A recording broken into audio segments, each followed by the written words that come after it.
My name is Ramya. I'm a rising junior at Guilford College. My name is Brahma and I'm an immunologist. I'm a scientist at Duke University, and recently I just got a grant from Department of Defense. I'm very happy about that, and I also got a travel award for the Young Investigator Travel Award from AAI, and I'm very thankful to AAI for having given me this opportunity to attend the meeting. If anyone asks me, why did I choose immunology? I fell in love with immunology way back. And my dad, I'm from a military family, so my dad views blood differently, and I'm the youngest in the house. So he told me, no, you're not touching any blood. And I had to tell him, look, I really love immunology, and the field of immunology, the way you look at blood is completely different from the way immunologists look at the blood. It's exactly the strategy that you apply in the military is exactly what the body applies to the defense system to keep, to combat any infection or any, defense. It's a host defense. And I love this field because I had to actually convince him by making a big poster about what the T cells do, what the B cells do, what the macrophages do, and what the natural killer cells do.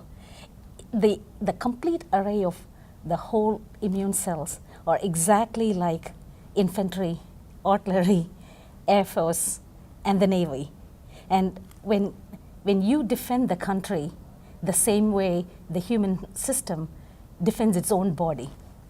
And later he was pretty impressed by it, and he told my brother, because he's a colonel in the army, and he told him to watch out for me, that I shouldn't get any infection. I rapidly engaged myself in studying.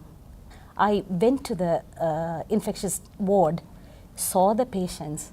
We had about 3 radiologists categorically assessing the patients for infiltration, fibrosis, so extensivity of the disease.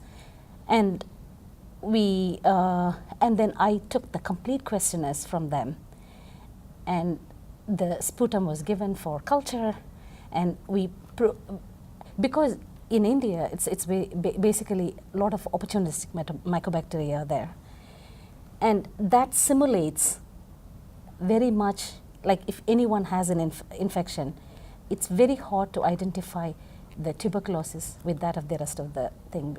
And usually they give everyone with a cough a heavy dose of antibiotics. So we wanted to prevent that. So WHO gave us a grant to study on tuberculosis. And that was a wonderful attempt that I ventured into immunology.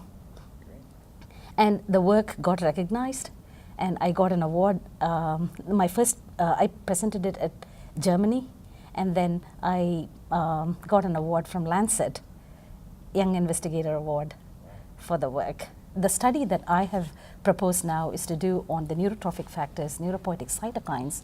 These are all locally produced in the brain to protect the brain from any of this. They do the immune surveillance. And when anything gets degraded, the matrix metalloproteinases capture them. Those are enzymes that capture them and sequestrate them through the cerebrospinal fluid.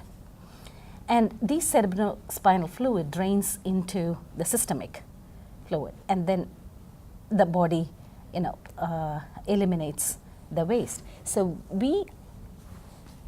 Dr. Abudania proposed there is an autoantibody with these patients. So when I screened, yes, they do have an autoantibody, but how does the autoantibody is the end outcome, but what is the origin? Because unless we know the root cause of why what is happening, we will not know. By treating the patients at the end result, we have to actually attack the root cause. So my grant got funded, And now I'll be working on the neurotrophic factors, neuropoietic cytokines, complement factors, and then matrix metalloproteinases. And all these are combinatorial screening to see how these affect the autoantibody production. Is there any way that we can arrest any one of these, which can eventually stop the B cell activation or T cell activation? So that's currently my proposal.